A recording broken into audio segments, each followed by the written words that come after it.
Assalamualaikum warahmatullahi wabarakatuh. Saya Muhammad Hasbi Sidiki. Kali ini saya akan menjelaskan tentang apa saja yang berubah dari saya setelah saya mempelajari dari kelas komunikasi antar pribadi dari Ibu Mia selama pertengahan semester ini. Dimulai dari materi yang pertama, yaitu dari konsep komunikasi antar personal. Jujur dulu saya termasuk orang yang tidak suka berkomunikasi, tidak suka bersosialisasi. Saya anggap bersosialisasi itu hanya membuang-buang waktu, karena saya pikir saya bisa melakukan sendiri toh. Ketika orang butuh saya pun mereka akan datang ke saya, dan ketika saya butuh mereka pun saya akan datang ke mereka. Jadi saya pikir tidak perlu untuk membangun chemistry yang sebegitu eratnya. Tetapi setelah saya mempelajari ini, menurut Shannon and Weaver, komunikasi adalah bentuk interaksi manusia yang dimana itu saling mempengaruhi. Nah, jadi kalau menurut prinsip saya dulu itu ketika kita datang ketika kita butuh doang, itu tidak akan berhasil ketika sebelumnya kita tidak saling mempengaruhi satu sama lain. Contoh simpel lagi nih, ada satu orang yang membuka jasa,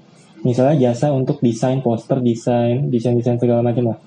Misalnya kita butuh bantuan dia nih, posisinya kita bukan teman, misalnya saya yang dulu nih, saya akan minta tolong ke dia pasti akan minta bayaran dong dengan harga normal. Tetapi apabila kita telah membangun chemistry sebelumnya, yang sebelumnya itu saling mempengaruhi ini, bisa saja dia akan memberikan pada kita itu secara cuma-cuma, atau mungkin dia akan bisa memberikan harga yang spesial. Saya juga mengetahui dari konsep komunikasi antar pribadi ini bahwa komunikasi juga itu sangat penting akan kelangsungan hidup. Walaupun sebelumnya saya juga percaya, karena saya kemana-mana sendiri pun tidak ada masalah juga. Tapi tanpa disadari ternyata dari kecil, dari saya lahir hingga saya tumbuh dewasa sampai saat ini, tidak dipungkiri bahwa kita akan berkomunikasi dengan orang. Contoh terdekatnya adalah keluarga. Contoh lainnya adalah misalkan dengan guru atau dengan teman-teman, walaupun hanya selewat, itu pasti membutuhkan komunikasi untuk berbagi pesan atau menyampaikan pendapat dan lainnya. Tanpa komunikasi tentunya kehidupannya tidak akan berlangsung. Oke, di materi kedua yaitu konsep diri, self-concept, self-awareness, and self-esteem. Karena setelah saya mengetahui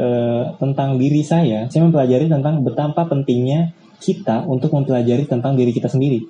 Betapa pentingnya kita untuk mengenal diri kita sendiri sebelum kita mengenal orang lain. Jadi yang dimaksud dengan mengenal diri di sini adalah ketika kita sudah mengenal diri kita sendiri, bahwa misalkan kita orangnya begini nih, jadi nanti di luar kita harus begini, jadi nantinya nggak ada ini orang sok banget ini sih padahal nggak ini gitu, maksudnya contohnya seperti itu. Dengan kita mengenal diri dengan lebih baik, maka kita juga bisa mengendalikan diri kita di lingkungan luar. Dalam berkomunikasi dengan orang lain, kita harus bagaimananya. Dengan mengenal diri juga kita tahu apa kekuatan kita, apa kelebihan kita, termasuk apa juga kelemahan kita. Dengan mengetahui hal-hal tersebut, jadi kita akan lebih mudah untuk menentukan jalan hidup ke depannya. Contoh ketika kita tahu akan kekuatan diri kita ada di mana-mananya, jadi kita akan lebih mudah untuk menentukan ke depannya kita akan seperti apa. Kita akan misalkan mengambil kuliah jurusan apa, atau kita akan berkarir di bidang apa. Contoh lain, dengan mengetahui kelemahan kita, mungkin kita bisa ke depannya mungkin memperbaiki diri kita agar lebih baik. Seperti itu. Di materi ketiga, persepsi tentang diri dan orang lain. Di sini kita belajar tentang tipe-tipe kepribadian manusia. Di mana di situ ada 4 tipe kepribadian, yaitu koleris, melankolis, sanguin, serta pragmatis. Nah, dengan belajar ini, di mana yang sebelumnya saya memperlakukan orang lain dengan sama, ataupun saya memperlakukan orang tanpa tahu dasar-dasarnya, dengan mempelajari ini saya akan lebih berhati-hati dalam berkomunikasi dengan orang lain. Contohnya ketika saya berkomunikasi dengan tipe kepribadian A, maka saya harus melakukan A. Ketika saya berkomunikasi dengan tipe kepribadian yang B, saya tidak bisa melakukan komunikasi yang sama dengan kepribadian A, agar komunikasinya bisa berjalan efektif. Kemudian materi keempat adalah komunikasi verbal dan non-verbal. Setelah saya mempelajari ini, di mana yang sebelumnya saya tidak terlalu peduli dengan komunikasi non-verbal, jadi asal ucap aja, asal ngomong aja, dan ternyata itu bisa menimbulkan miskomunikasi, mispersepsi, Miss Indonesia. Di sini saya menyadari bahwa komunikasi non-verbal itu sangat penting. Itu mendukung apa yang kita bicarakan, apa yang kita sampaikan kepada komunikan. Karena dengan kita mengucapkan komunikasi verbal dengan komunikasi non-verbal yang tidak mendukung, itu akan memberikan arti yang berbeda pula. Maka dari itu, setelah saya mempelajari ini, saya rasa saya akan melakukan komunikasi non-verbal dengan lebih baik. Yang kelima ada seni mendengarkan. Kalau untuk bagian ini sebelumnya saya termasuk orang yang mendengarkan dengan cukup baik mungkin karena saya orangnya pendiam juga, saya introvert. Jadi orang-orang mungkin lebih nyaman untuk bercerita kepada saya. Saya juga mendengarkan dengan seksama, kemudian memberikan masukan-masukan yang pas menurut dia. Tapi sebelum saya mempelajari ini, saya biasanya hanya mendengarkan dan biasanya saya menjawab seadanya aja, atau saya membelokkan menjadi candaan.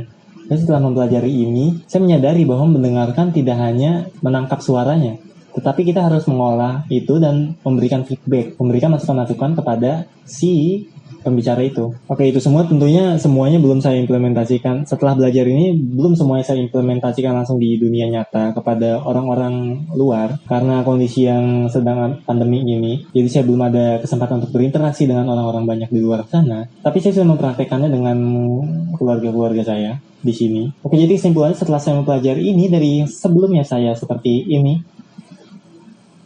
yang kaku di video, atau seperti ini, yang absurd banget, atau seperti ini. Ini saya belum mau mendengarkan orang lain. Saya masih pede aja dengan diri sendiri, pedenya pede dengan tidak sadar diri, karena saya belum mengenal diri saya. Dan sekali lagi harapan saya dengan mempelajari mata kuliah komunikasi antar pribadi ini, saya akan menjadi pribadi yang lebih baik. Saya mengenal pribadi saya dengan lebih baik, mengenal tipe-tipe kepribadian orang lain, bagaimana cara saya berkomunikasi dengan baik agar lebih efektif. Itu. Oke, mungkin cukup sekian. Terima kasih Ibu Mia atas paruh semesternya. Semoga jawabannya memuaskan. Wassalamualaikum warahmatullahi wabarakatuh.